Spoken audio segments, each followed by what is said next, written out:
So it was a very straightforward design. The eligibility criteria included patients who were age 12 and above. It was a combination, as you mentioned, both scalp and body. So they had to have at least moderate IgA of scalp psoriasis and at least a mild IgA body psoriasis. The PSSI score of 6 or greater, but the overall body surface area had to be less than 25%.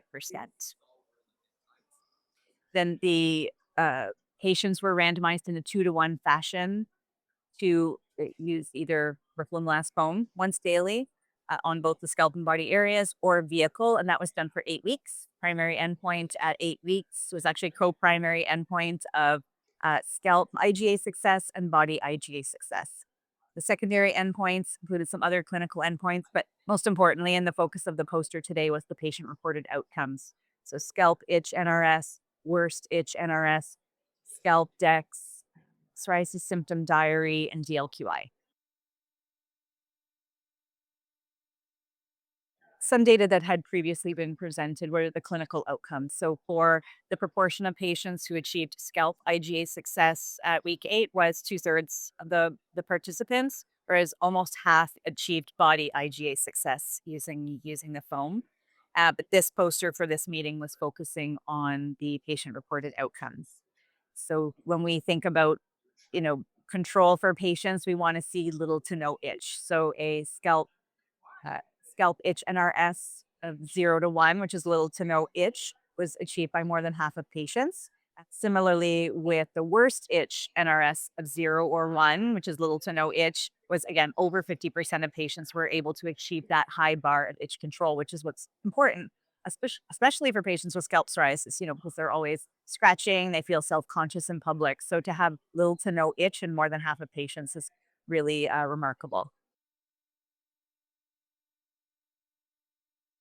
Well, you can see the some translation of clearing of the skin and symptom improvement, particularly with itch in broader quality of life measures, things like the scalp dex and the psoriasis symptom diary that was also measured. So by week 8, there was a 24% reduction in the scalp dex score, and there was a 50% reduction in the psoriasis symptom diary, the PSD score.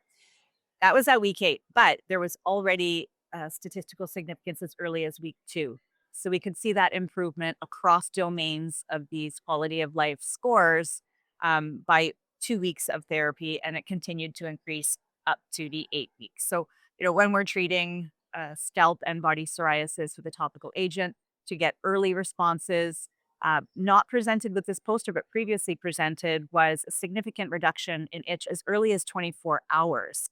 So when patients use the product, they'll feel some immediate relief, encourage adherence to treatment, and improve itch, improve skin clearance, and lead to an improvement in their quality of life, which is our ultimate goal.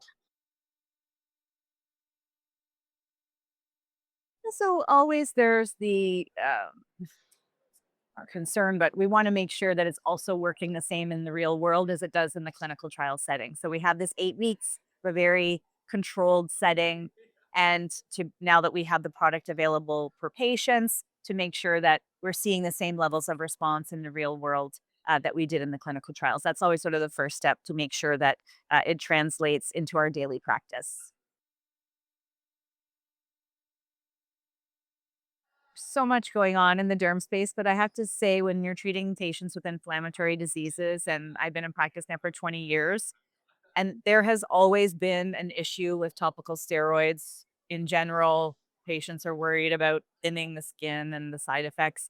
But more recently, especially with social media, things like topical steroid withdrawal and more of a movement against steroids. So the fact that we have so many new non steroidal topicals available or coming or different indications, I think is huge, makes a huge impact just because of the number of patients that we see in a day that have some relationship with a topical steroid who may not want a topical steroid, whether it's for themselves or their child.